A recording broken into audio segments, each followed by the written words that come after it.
The governor did raise a question during the overview of government with regard to the Department of Agriculture and Consumer Services as to whether or not there was a continued need for the consumer services function in the department. Where does that stand? Well, he had asked in his budget message for additional information on how effectively do the consumer services responsibilities in our department protect consumers.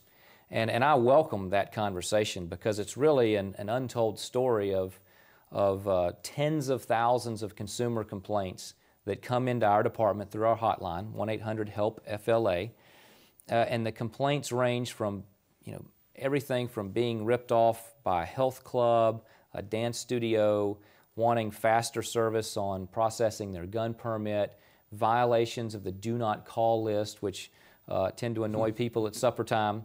And we follow up on those complaints and bring the parties together and successfully mediate a lot of those disputes. We also initiate investigations into people who are defrauding consumers around Florida.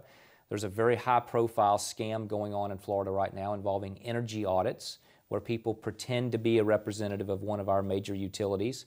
They call you up, promise to save you money, come through your home, and end up handing you a bill for things that aren't going to improve your bottom line at all. So we've brought legal action against them as one high-profile example. So our consumer services functions and our standards functions, which involve making sure you're not being ripped off by scales or scanners at a retail outlet or at the gas pump where you see the stickers to make sure that you're getting a gallon of gas if you're paying for a gallon of gas, and that they're not filling their 93 octane tank with 87 and you're paying the higher price to not get anything better.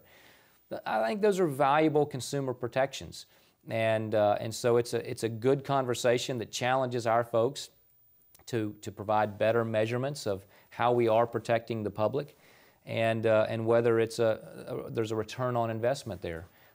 It's a very important function of our department that we take very seriously as the protector, the designated statutory lead agency for protecting consumers in the state of Florida.